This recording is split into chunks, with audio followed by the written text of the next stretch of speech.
Hey everyone, स्वागत है आप सभी का आपके अपने यूट्यूब चैनल लेट्स स्टार्ट नो में। दोस्तों, आज हम करने वाले हैं भारतीय संविधान, जो कि दुनिया का सबसे बड़ा लिखित संविधान है, उसके बारे में चर्चा। और शुरुआत से बेसिक से चीज़ें लेकर के चलेंगे और क्लियरली इस तरीके से आपके क्लियर हो जाएंगी ये सारी की सारी चीज़ें, जैसा कि आपने कई बार संविधान को पढ़ लिया होगा।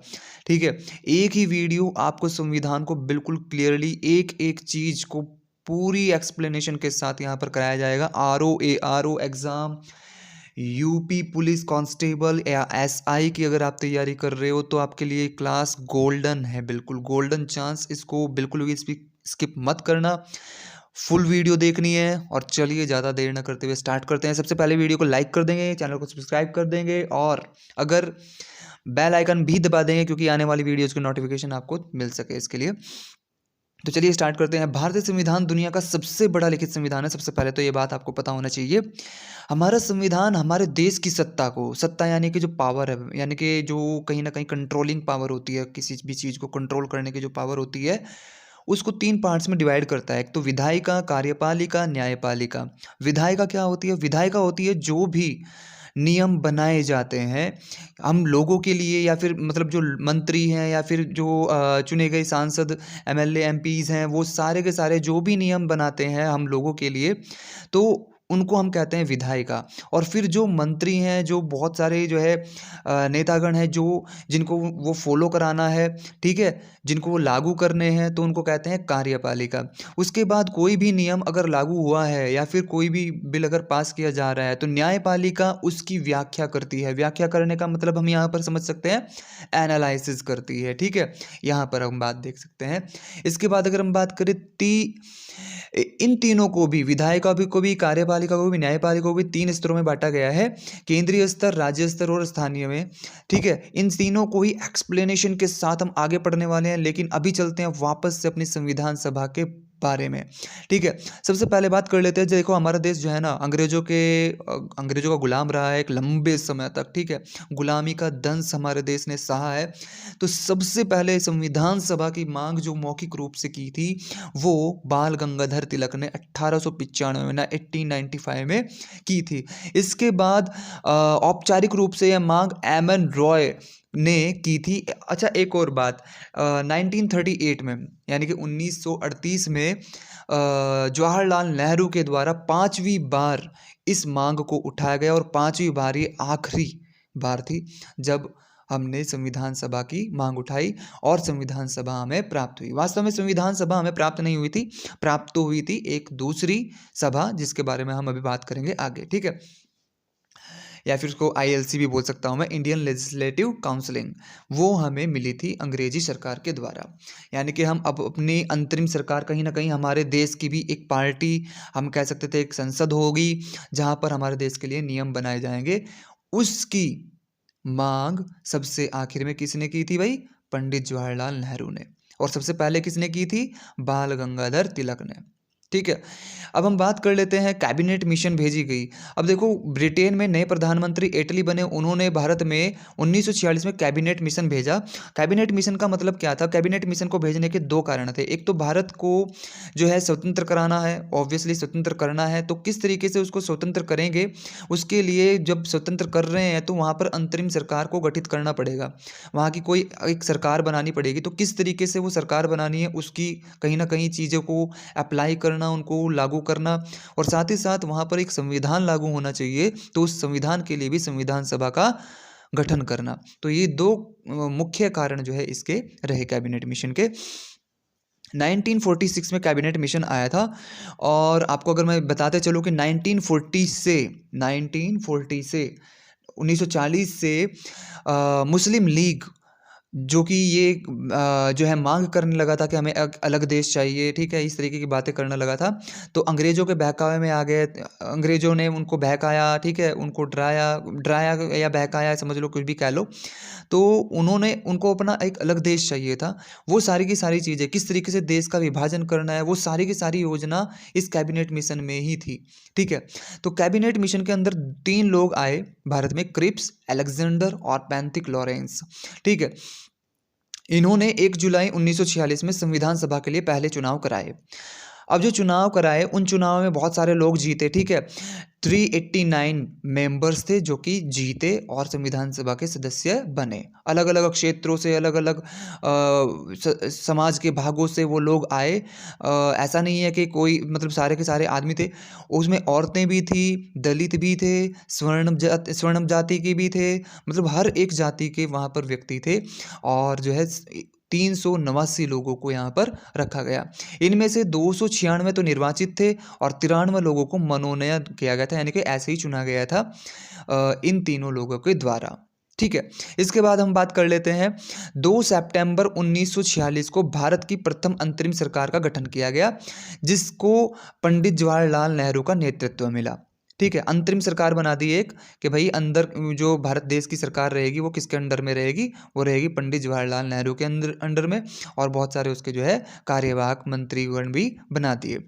इसके बाद यहाँ पर मुस्लिम लीग तो चलो लगातार दंगे भड़काई रही थी और जो है अलग देश की मांग करी रही थी। अब संविधान सभा का गठन हो जाता है क्योंकि चुनाव तो हो चुके थे, 389 सदस्य भी सिलेक्ट हो चुके थे। तो इन सदस्यों के साथ 6 दिसंबर 1946 में, कब 6 दिसंबर 1946 में संविधान सभा का गठन हुआ और जिसको खंडित कर दिया गया था 24 जनवरी 1950 में, ठीक है, क्योंकि इसकी कोई ज़रूरत तब नहीं रही थी, संविधान बन चुका था। खैर 6 दिसंबर 1946 में ये गठित हुई। प्रथम सभा कब हुई भाई? 3 दिन बाद, 9 दिसंबर 1946 में। अस्थायी सदस्य कौन बने? डॉक्टर सच्चिदानंद सिन्हा।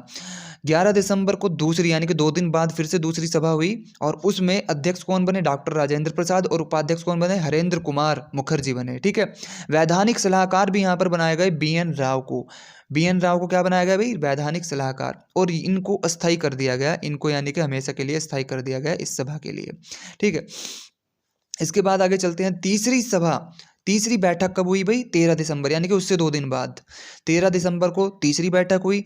इस बैठक में इन्हीं अध्यक्ष और उपाध्यक्ष की मौजूदगी में, अन्य सदस्यों की मौजूदगी में पंडित जवाहरलाल नेहरू ने संविधान की उद्देशिका को पेश किया और क्या संविधान का उद्देश्य रहना चाहिए, किस तरीके से हम आगे नियम बनाने वाले हैं, उसके उद्देश्यों को प्रस्तुत किया लोगों के सामने। 20 फरवरी, अब ये सारी की सारी चीज़ें चल रही थी देखो, 13 दिसंबर 1946। अब 20 फरवरी 1947 को भारतीय स्वाधीनता की घोषणा कर दी गई कि भारत जो है स्वाधीन हो चुका है, कोई दिक्कत नहीं है, भारत को हमने स्वतंत्र कर दिया है, कोई दिक्कत नहीं। मार्च 1947 में लॉर्ड माउंटबेटन को वायसराय बना करके भारत भेजा गया, और हुआ क्या अभी उसको हम पढ़ेंगे यहाँ पर, ठीक है। 1947 में भारतीय स्वाधीनता अधिनियम पारित हो गया, भारत देश आज़ाद हो गया, ठीक है। भारत देश आज़ाद हो गया 1947 में। अब 1947 में जब भारत देश आज़ाद हुआ तब 2 प्लान्स अंग्रेज यहाँ पर लेकर के आए। सबसे पहले लेकर के आए क्या? Mountbatten plan. माउंटबेटन प्लान का मतलब क्या था? उन्होंने करना था क्या कि भाई जो भारत है, अखंड भारत है, उसके टुकड़े करने पड़ेंगे, किस तरीके से भारत और पाकिस्तान को बनाना है, क्योंकि मुस्लिमों ने एक अलग, मतलब जो मुस्लिम समुदाय था उन्होंने अपना एक अलग देश मांगा था। तो इस वजह से भारत के 2 टुकड़े, अखंड भारत के 2 टुकड़े करने पड़ गए, जिसके भारत और पाकिस्तान कहलाया। ये कार्य किसको करना था? माउंटबेटन को करना था, ठीक है। माउंटबेटन की देखरेख में ये कार्य होना था। फिर दूसरा कार्य क्या था कि भाई चलो वो तो हो ही गया, ये तो होएगा ही, ये तो चलो कागजी कार्रवाई है, पहले कागजी कार्रवाई निपटा लो और उसके बाद विभाजन कर लेंगे और उसके बाद बैठ करके नियम बना लेंगे। ये 389 जो भी सदस्य हैं। इसके बाद डिग्बी बर्ड्स योजना लेकर के आए, यानी कि ये भी एक प्लान था अंग्रेजों के द्वारा ही जो लाया गया था। इसमें क्या हुआ, इसमें जो सदस्य निर्वाचित हुए थे अलग अलग क्षेत्रों से भारत के, जो संविधान सभा में बैठते थे, और संविधान सभा की बहुत सारी बैठकें भी जिन्होंने की, ठीक है, तो उनमें उनको डिवाइड कर दिया गया। पाकिस्तान के लिए 90 रखे गए और भारत के लिए 299 रखे गए। इनमें 12 महिलाएं थी जो भारत में रही और 15 महिला टोटल थी, जिनमें 12 भारत में रही और 3 पाकिस्तान में चली गई वहाँ की सदस्य बनकर, यानी कि वहाँ की एक तरीके से संसद या फिर संविधान सभा बनकर, ठीक है। अब इस 299 सदस्यों में भी जो भारत में रहे, इनमें 229 चुने हुए थे और 70 मनोनीत किए गए थे। 12 महिलाएं थी, जिनमें एकमात्र दलित महिला कौन थी? सरोजिनी नायडू। ये भी आपको पता होना चाहिए। भारतीय संविधान सभा का जो मुहर थी वो कैसी थी? देखो, अखंड भारत, के ऊपर एक हाथी बना हुआ है और हाथी के ऊपर जो है इस तरीके से गोला बना करके कॉन्स्टिट्यूशन असेंबली ऑफ इंडिया इस तरीके से लिखा हुआ था। ठीक है, ये हमारे संविधान सभा की मुहर भी थी। अब अगर हम बात करें माउंटबेटन प्लान हो गया है, चलो ठीक है। अब हुआ क्या, जैसे भाई भारत देश तो टूट ही गया, मतलब दो हिस्सों में डिवाइड हो चुका है और संविधान सभा के जो सदस्य थे ये भी अलग अलग जा चुके हैं, ये पाकिस्तान चले गए और ये भारत में रह गए। अब इन लोगों ने अगली बैठक कब की, जब भारत देश पूरे तरीके से आज़ाद हो चुका था, डिवाइड भी हो चुका था, तो सारी चीज़ें हो चुकी थी, तो अगली बैठक तब हुई। अगली बैठक संविधान सभा की कब हुई, 29 अगस्त 1947 को, 29 अगस्त 1947 को नेक्स्ट बैठक हुई। आज़ादी के बाद ये पहली बैठक थी, आज़ादी के बाद ये पहली बैठक थी 29 अगस्त 1947। इसमें एक प्रारूप समिति बनाई गई जिसके 7 सदस्य रखे गए। उन 7 सदस्यों में अध्यक्ष डॉक्टर भीमराव अंबेडकर को बनाया गया, जिसका कार्य यह था कि संविधान का क्या प्रारूप होना चाहिए, किस तरीके से चीज़ों को रखना है, कौन कौन सी चीज़ों को रखना है, किस तरीके से क्या चीज़ें ऐड करनी है, ये सलाह भी दे सकते थे और बहुत सारी चीज़ों को हटाने के लिए भी बातें रख सकते थे अपनी। ठीक है, इसके बाद हम बात करें 2 साल 11 माह 18 दिन के बाद संविधान जो है कंप्लीट हुआ, यानी कि आलोचक में आ गया, संविधान जो है कंप्लीट होकर के आ गया हमारे देश में। 26 नवंबर 1949 को संविधान स्वीकृत कर लिया गया, यानी कि स्वीकार कर लिया गया, और इसी को संविधान दिवस के रूप में मनाते हैं। 26 नवंबर, मैं फिर से रिपीट कर रहा हूँ, 26 November is the constitution day, यानी कि संविधान दिवस के रूप में 26 नवंबर मनाया जाता है। 26 जनवरी को इसको लागू किया गया, इसको रिपब्लिक डे बोला जाता है। 395 अनुच्छेद मूल संविधान में क्या था, मूल संविधान में 22 तो चैप्टर थे, यानी कि भाग थे, उनके अंदर जो है अलग अलग अनुच्छेद थे। 395 अनुच्छेद थे टोटल, 395 अनुच्छेद, 22 भाग थे उनमें और 8 अनुसूचियां थी। ठीक है, मूल संविधान में। अगर हम बात करें अलग अलग देश जो जिनसे भारत में इसके संविधान में चीज़ें ऐड की गई हैं, वो कौन कौन से देश हैं और उनमें से क्या क्या चीज़ें हमारे संविधान में जोड़ी गई है, ये भी हमें पता होना चाहिए। तो बात करते हैं ब्रिटेन की। ब्रिटेन से हमारे जो संविधान में चीज़ें जोड़ी गई हैं वो नागरिकता को लेकर के जोड़ी गई है। नागरिकता यानी कि हमारे देश में एकल नागरिकता है, यानी कि कोई भी व्यक्ति जो है वो या तो भारतीय हो सकता है या फिर विदेशी हो सकता है। ऐसा कोई भी व्यक्ति नहीं है जो भारतीय भी है, अमेरिकन भी है और बहुत सारे देशों की नागरिकता लिए हुए घूम रहा है। ठीक है, तो भारत का व्यक्ति केवल एक ही नागरिकता वाला हो सकता है, अगर वो या तो भारतीय होगा या फिर विदेशी होगा। विदेशी होगा तो वो भारतीय नहीं होगा ऑब्वियसली। ठीक है, तो भारत वाले को केवल भारत की ही नागरिकता होनी चाहिए। ब्रिटेन से ये चीज़ें ली गई हैं, नागरिकता से जुड़ी हुई। संसदीय प्रणाली भी ब्रिटेन से ली गई है। विधि किस तरीके से बनाए जाएंगे, यानी कि नियम कानून किस तरीके से बनाए जाते हैं, ये प्रक्रिया भी ब्रिटेन से ली गई है। न्यायिक रिटें यानी कि जो न्याय से संबंधित रिटें हैं वो भी कहाँ से ली गई है, ब्रिटेन से ली गई हैं। यूएसए से क्या लिया गया है, प्रस्तावना, मूल अधिकार, राष्ट्रपति पद होना चाहिए, राष्ट्रपति पर महाभियोग भी लगाया जा सकता है, न्यायपालिका की सर्वोच्चता और न्यायिक पुनर्वलोकन, ये चीज़ यूएसए से लिया गया है, अमेरिका से लिए गए हैं। पूछे गए हैं कई बार क्वेश्चंस में, क्वेश्चन पेपर में जो एग्ज़ाम होते हैं, मतलब जो एग्ज़ाम होते हैं उनमें पूछे गए हैं ये चीज़ें कि किस देश से क्या चीज़ें ली गई हैं। कोई एक चीज़ बता दिया जाता है कि किस देश से ये चीज़ हमारे संविधान में ऐड की गई है। हम बात करते हैं आयरलैंड से डीपीएसपी लिया गया है, राज्य नीति निर्देशक तत्व। राष्ट्रपति निर्वाचन की प्रक्रिया किस तरीके से होनी चाहिए, ये भी आयरलैंड से लिया गया है। 12 सदस्य जो निर्वाचित करता है यानी मनोनीत करता है राष्ट्रपति, वो वाली प्रक्रिया भी आयरलैंड से ली गई है। कनाडा से क्या लिया गया है, कनाडा से हमने सीखा है कि केंद्र को मजबूत होना चाहिए in the respect of state, यानी कि राज्य की अगर अपेक्षा सापेक्ष देखा जाए तो केंद्र को ज़्यादा मजबूत होना चाहिए, केंद्र के पास ज़्यादा शक्तियाँ होनी चाहिए।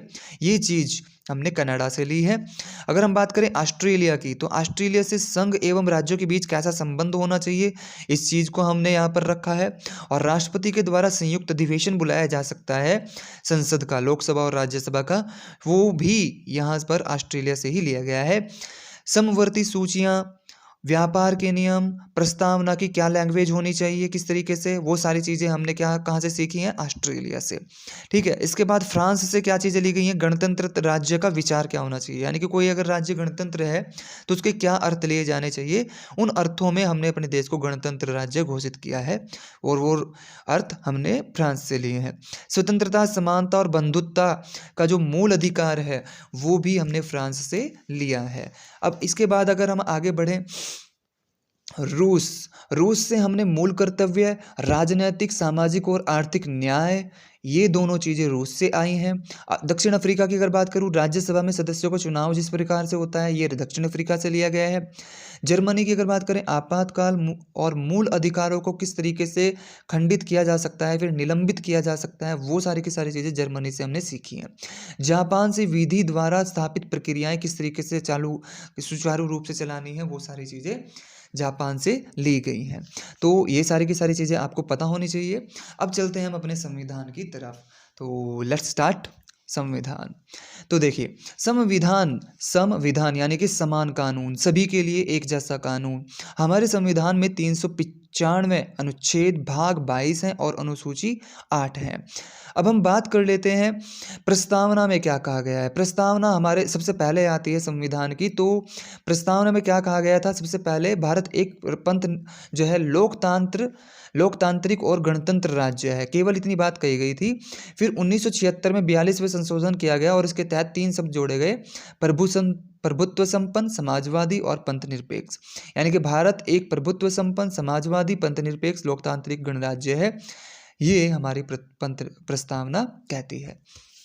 इसके बाद हम आगे बढ़ेंगे, भाग 1 पर चलते हैं। चलिए, संविधान का भाग 1 का नाम क्या है, सबसे पहले जान लेते हैं। संघ एवं राज्य क्षेत्र, या फिर हम कह सकते हैं कि संघ और उसके अधीन राज्य, यानी कि जो संघ है और उसके अंदर जो राज्य आते हैं उनके बारे में यहाँ पर सारी की सारी चीज़ें दी गई हैं।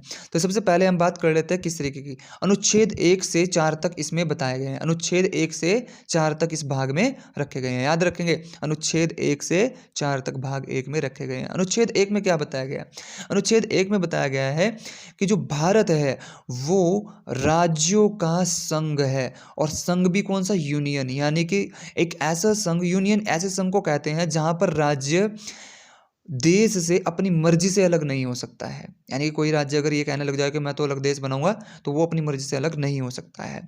ठीक है, तो भारत राज्यों का एक संघ है, सबसे पहला अनुच्छेद यही है। दूसरा अनुच्छेद क्या कहता है, दूसरा अनुच्छेद कहता है कि भारत में जितने भी राज्य हैं, चलो वो तो ठीक है, उसमें और भी राज्य मिलाए जा सकते हैं अगर जरूरत मतलब पड़ रही है। ऐसा नहीं है कि बिना मतलब किसी देश पर आक्रमण किया जाएगा या फिर इस तरीके की बातें। मान लो पाकिस्तान के बलूचिस्तान में जिस तरीके की मांगे उठती हैं कि भाई हम भारत में मिलना चाहते हैं, ये वो, और तिब्बत की अगर हम बात करें, चीन का जो हिस्सा है, ठीक है, तो इस तरीके के जो क्षेत्र हैं जहाँ पर लोग चाहते हैं कि वो भारत में आ जाएं और भविष्य में ऐसी चीज़ें होती हैं, तो भारत अगर उनको अपने देश में मिला लेता है तो वो भी भारत का हिस्सा बन जाएगा, और उसको भारत का हिस्सा कौन बनाएगी, संसद। कौन बनाएगी, संसद। और केवल राष्ट्रपति को पूर्व सूचना देकर, यानी कि केवल और केवल सूचना देगी। ऐसा जरूरी नहीं है कि राष्ट्रपति उसको अनुमति दे या ना दे, ये मैटर नहीं करता है। संसद उसको क्षेत्र बना सकती है भारत का। जैसा कि हम बात करें, सिक्किम एक अलग देश था पहले, ठीक है, और 16 मई 1975 को इसको भारत में मिला लिया गया, क्योंकि वहाँ पर जो है बहुत बड़ी आपदा आई थी, जो मतलब विद्रोह वगैरह हो गया था। तो उसके कारण जो है यहाँ के लोगों ने, यहाँ की जो पार्टीज़ थी, उन्होंने भारत के आगे जो है प्रस्ताव रखा कि हम भारत में विलय होना चाहते हैं, इस तरीके की व्यवस्था चाहते हैं, आप हमें अपने अंडर में ले लीजिए। तो तब जाकर के सिक्किम को भारत का एक हिस्सा संसद के द्वारा बना लिया गया। हालांकि स्टार्टिंग में 1974 में बनाया गया था। मैं यहाँ पर लिखना चाहूँगा कि 1974 में सिक्किम को भारत में मिलाया गया था, असम का सह राज्य बना करके, और संविधान संशोधन किया गया था वो 35वां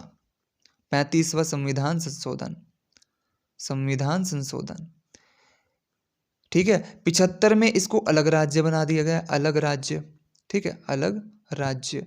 और अलग राज्य का संशोधन कौन सा था, 36वां संशोधन, ठीक है, 36वां संशोधन। तो इस बात को भी ध्यान रखेंगे। चलिए नेक्स्ट चलते हैं। तीसरा अनुच्छेद कहता है कि जो वर्तमान राज्य हैं उनकी सीमाओं को भी बदला जा सकता है, यानी कि एक राज्य को तोड़ करके दो भी बनाए जा सकते हैं, दो को जोड़ करके एक भी बनाया जा सकता है, सीमाएं बदली जा सकती हैं देश के अंदर राज्यों की, और उनके नाम भी बदले जा सकते हैं। जैसे कि अगर हम बात करें, बिहार से झारखंड अलग कर दिया गया, ठीक है, उड़ीसा का नाम ओडिशा, ठीक है। इस तरीके से जो ये चीज़ें हैं ये संसद कर सकती है, ठीक है। चौथा अनुच्छेद क्या कहता है? चौथा अनुच्छेद कहता है कि जो अनुच्छेद 2 और 3 में जो चेंजेस होंगे वो चेंजेस अनुच्छेद 368 से बाहर हैं। मैं फिर से रिपीट कर रहा हूं, अनुच्छेद 2 और 3 में जो चेंजेस किए जाते हैं वो चेंजेस, अनुच्छेद में चेंजेस की बातें मैं कर रहा हूँ, मतलब जो बात कर रहे हैं, जो राज्य मिलाया गया है उसको नाम देना, नाम बदलना, ये सारे के सारे जो नियम हैं जो ऐड किए जाएंगे, वो संशोधन जो किए जाएंगे वो संशोधन इस अनुच्छेद के तहत नहीं होंगे, बल्कि अलग तरीके से यहाँ पर कर दिए जाएंगे। क्यों नहीं होंगे इसके अकॉर्डिंग? क्योंकि इस वाले अनुच्छेद के अकॉर्डिंग अगर कोई भी जो है संशोधन करना है तो उसमें राष्ट्रपति की अनुमति होनी जरूरी है, ठीक है। लेकिन इनमें राष्ट्रपति की अनुमति जरूरी नहीं है, केवल राष्ट्रपति को सूचना देनी होती है। तो संसद जो कि एक तरीके से बहुत बड़ा भाग है, राष्ट्रपति से भी बड़ी होती है, ठीक है, संसद। तो हम बात यहाँ पर रख सकते हैं कि जो संसद है वो विदेशी राज्यों को मिला भी सकती है और अपने राज्यों का नाम वगैरह भी चेंज कर सकती है। तो पहले भाग में ये सारी चीज़ें हैं। एक बार फिर से रिपीट करते हैं, एक बार फिर से रिपीट करता हूँ मैं, ठीक है। भाग 1 का नाम क्या है भाई? संघ एवं राज्य अक्षेत्र। पहला अनुच्छेद क्या कहता है? पहला अनुच्छेद कहता है भारत राज्यों का संघ है। दूसरा अनुच्छेद कहता है कि भारत विदेशी जमीन या फिर राज्यों को भी अगर मिला लेता है तो उसको भी भारत का अंग बनाया जा सकता है, वो भी संसद के द्वारा, राष्ट्रपति को केवल सूचना देकर, ठीक है, पूर्व सूचना देनी पड़ेगी, ये है।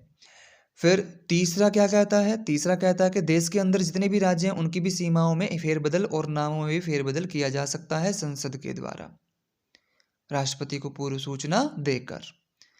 और चौथा अनुच्छेद कहता है कि यहां पर जितने भी काम संसद ने किए हैं वो सारे के सारे अनुच्छेद 368 से अलग रहेंगे। तो इतनी बात समझ में आ जानी चाहिए। चलिए नेक्स्ट चलते हैं।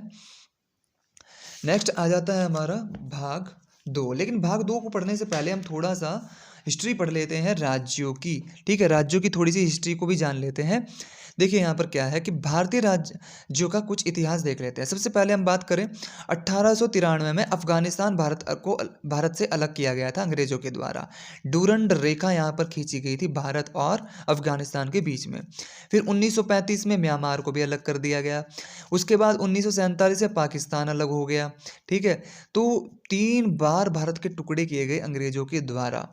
अब हम बात कर लेते हैं कि भारत 1947 में जब आज़ाद हुआ तो बहुत सारी रियासतें थी, यहाँ पर राजा थे, महाराजा थे, में लोग जो बड़े थे, तो उनके एकदम से फिर से पैर जम गए, क्योंकि अंग्रेजों के सामने तो उनकी चलती नहीं थी। अब क्योंकि अंग्रेज जा रहे थे तो उन्होंने सोचा कि फिर से तुम जो है अपना राज करियो और फिर से वही राजा महाराजाओं वाला दौर लेके आइयो और जो है आपस में लड़ते रहियो, जनता मरती रहेगी, यही काम फिर से शुरू होने वाला था।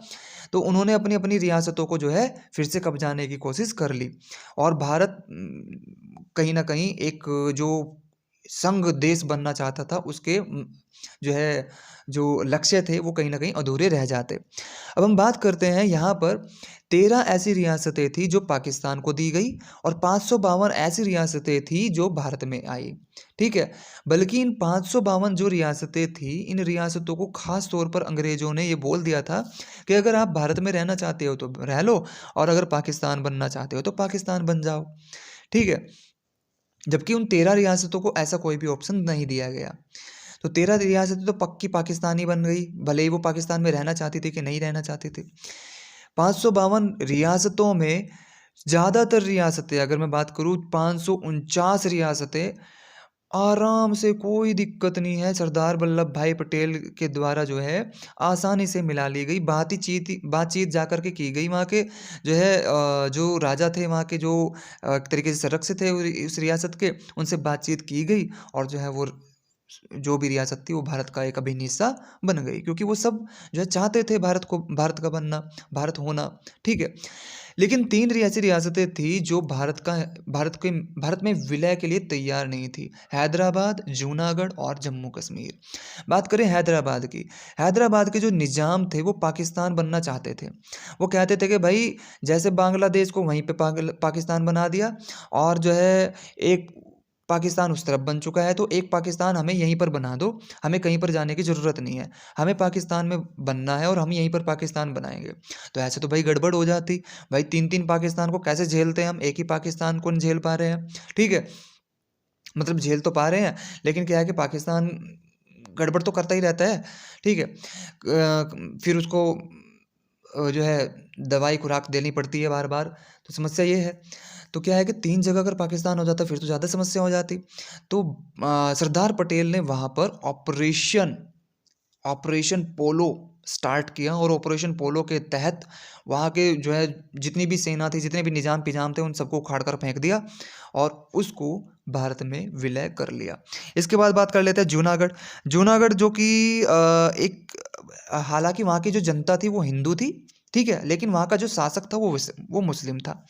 मुस्लिम शासक चाहता था कि हम पाकिस्तान बने, और जूनागढ़ जो कि गुजरात में है, और गुजरात का वो हिस्सा है जो कि पाकिस्तान के बहुत ज़्यादा नज़दीक भी है। तो हम ये समझ सकते हैं कि यहाँ से पाकिस्तान के साथ ज़्यादा कनेक्शन इसके अच्छे थे, तो इस वजह से वो पाकिस्तान में जाना चाहता था। तो वहाँ पर जो जनता थी, जो हिंदू थी, वो चाहते थे भारत में आना। तो इसलिए वहाँ की जनता को भड़का करके, जनमत संग्रह करा करके सरदार पटेल ने उस राजा को वहाँ से उखाड़ फेंका गद्दी से, और जूनागढ़ को भी भारत का हिस्सा बना लिया। चलिए नेक्स्ट चलते हैं हम अब जम्मू कश्मीर की बारी। तो जम्मू कश्मीर क्या कह रहा था भाई, जम्मू कश्मीर कह रहा था कि ना ही तो मुझे भारत में मिलना है और ना ही मुझे पाकिस्तान में जाना है। यहाँ के राजा थे हरी सिंह, और जनता कैसी थी, जनता ज़्यादातर मुस्लिम थी।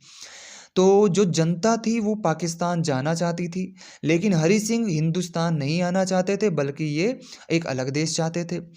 इनकी पीएम थे वो शेख अब्दुल्ला थे, जो गड़बड़ कराते रहते थे। शेख अब्दुल्ला की शह पर ही क्या हुआ, पाकिस्तान ने जम्मू कश्मीर पर हमला कर दिया।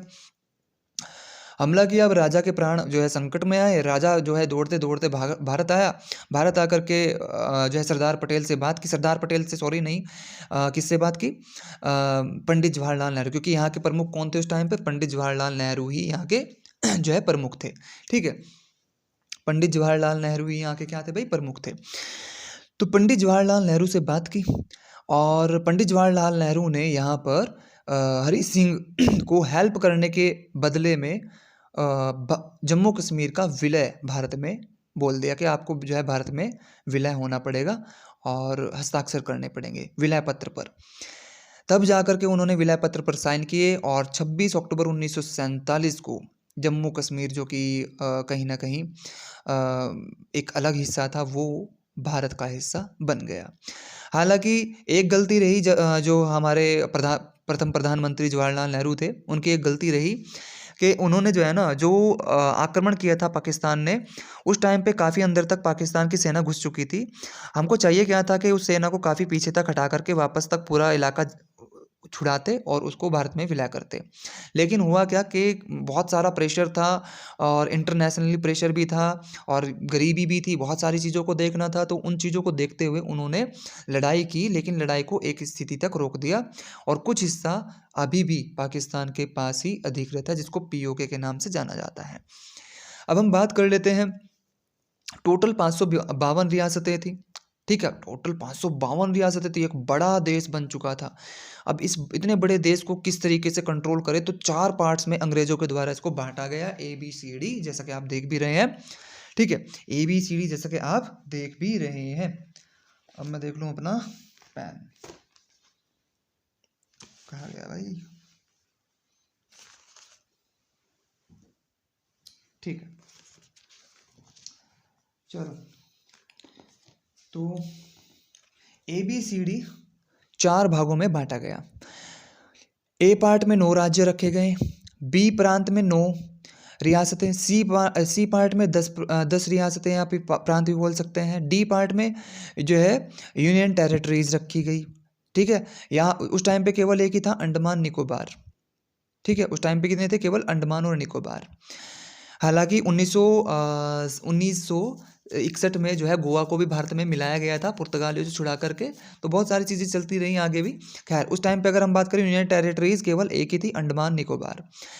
तो इतने बड़े भागों को, इतने बड़े देश को जब हम 4 पार्ट्स में बाँटेंगे तो कितने बड़े-बड़े पार्ट्स बन जाएँगे, बहुत बड़े-बड़े पार्ट्स बन जाएँगे कि नहीं? और उस स्थिति में आपको पता है कि जब कंट्रोल करने वाला एक होगा, तो वो हर एक क्षेत्र पर समान प्रकार से विकास नहीं कर पाएगा, और जिन क्षेत्रों का विकास नहीं होगा वहाँ पर अलगाववाद पैदा हो जाता है, या फिर हम कहते हैं कि कहीं न कहीं विद्रोह उत्पन्न हो जाता है। तो किसी क्षेत्र विशेष का विकास होने लगता है और किसी क्षेत्र विशेष का विकास नहीं होता है। तो इस वजह से लोगों के अंतर्गत मतभेद बढ़ जाते हैं और लड़ाइयाँ छिड़ने लगती हैं।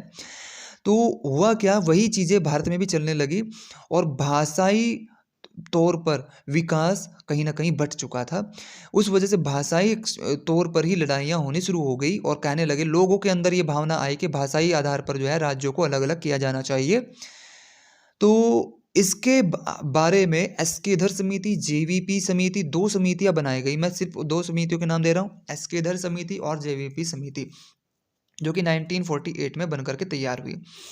इन समितियों का कार्य था ये देखना कि क्या भाषाई आधार पर भारत को राज्यों में बांटना सही है। तो इन दोनों ही समितियों ने इस चीज़ से मना किया और विरोध किया कि भाषाई आधार पर ठीक नहीं है भारत का विभाजन, क्योंकि भाषा को एक करना ज़्यादा बेहतर है। अलग अलग भाषा के आधार पर राज्य बनाना वो सही नहीं है, बल्कि सभी की भाषा को एक कर देना कहीं ना कहीं सही इनको लगा। लेकिन हम बात कर रहे हैं फिर तेलुगु भाषा के लिए अलग राज्य की मांग कर रहे पेट्टू श्री श्यामल रामल भूख हड़ताल पर बैठ गए। और जैसे ही भूख हड़ताल पर बैठे तो 56 दिन बाद भूख हड़ताल करते रहे वो, 56 दिन बाद उनकी मृत्यु हो गई, और उससे बहुत ज़्यादा हंगामा हो गया। और उस वजह से पंडित जवाहरलाल नेहरू ने आबड़ ताबड़, या फिर हम कह सकते हैं कि जल्दबाजी में या फिर किसी भी तरीके से आंध्र प्रदेश को एक अलग राज्य का दर्जा देना पड़ा भाषा के आधार पर। तो ये भी क्वेश्चन आता है कि भाषा के आधार पर सबसे पहले वो कौन सी भाषा थी जिसके आधार पर? तेलुगु भाषा थी, जिसके आधार पर अलग राज्य गठित हुआ। और कौन सा राज्य गठित हुआ सबसे पहला? आंध्र प्रदेश। अब हम बात कर लेते हैं इस बारे में भी कि दूसरे राज्य के जो लोग थे, दूसरे भाषाओं के जो लोग थे, वो भी अपने राज्यों की मांग करने लगे कि भाई हमें भी जो है चाहिए अलग राज्य। इस तरीके से और ज़्यादा चिल्लम चिल्ली हो गई। तो उस टाइम पे 2 और समितियों का गठन किया गया पंडित जवाहरलाल नेहरू के द्वारा। फजल अली समिति, ठीक है, फजल अली समिति, और एक था शाह आयोग। ठीक है, तो फजल अली समिति ने क्या किया? फजल अली समिति ने एक नियम बनाया और एक रिपोर्ट प्रस्तुत की 1956 में। कब की भाई? 1956 में। 1953 में ये समिति बनाई गई। ठीक है, 1953 में समिति बनाई गई और 1956 में रिपोर्ट पेश की, और इन्होंने भारत के 14 राज्य और 6 यूनियन टेरिटरीज बनाई इस समिति के द्वारा। यानी कि ये समिति का कहीं ना कहीं कहना ये था कि 14 राज्य होने चाहिए और 6 यूनियन टेरिटरीज होनी चाहिए।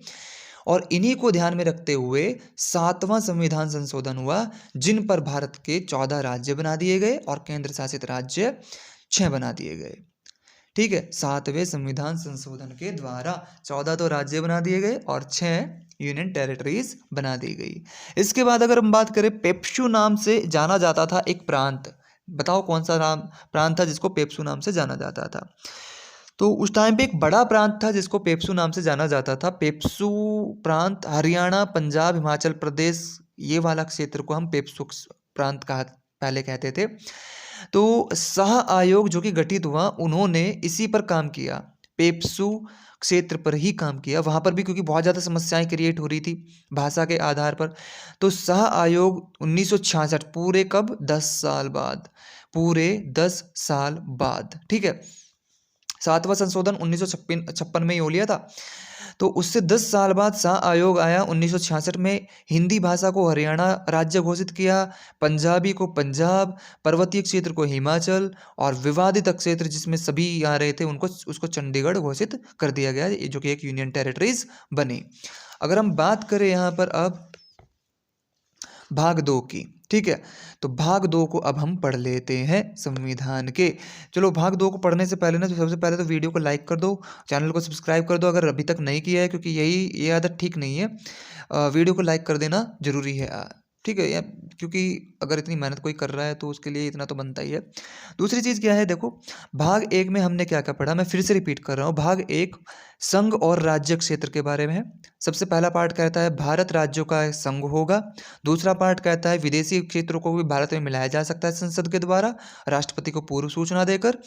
तीसरा अनुच्छेद कहता है कि भारत के अंदर जो राज्य हैं उनकी सीमाओं में अदला-बदली की जा सकती है, नाम बदले जा सकते हैं। चौथा अनुच्छेद कहता है कि दूसरे और तीसरे में जो संशोधन किए जाएंगे वो अनुच्छेद 368 से अलग माने जाएंगे। यहाँ पर राष्ट्रपति के कोई भी जो है हस्तक्षेप नहीं होगा। क्लियर है? अब हम भाग 2 पर आ जाते हैं भाई। भाग 2 क्या कहता है, नागरिकता देता है। ठीक है, अब भाई जब देश बन चुका है, राज्य बन चुके हैं, तो नागरिक जो बैठे हैं उनको भी तो कुछ ना कुछ हमें सर्टिफिकेट देना पड़ेगा ना कि भाई ये वो यहाँ के हैं कि नहीं है। तो नागरिकता देख लेते हैं। नागरिकता आ जाती है पार्ट 2 में। पार्ट 2 जो कि नागरिकता का है, इस पार्ट को हम नेक्स्ट वीडियो में करते हैं। तब तक के लिए नमस्कार, धन्यवाद।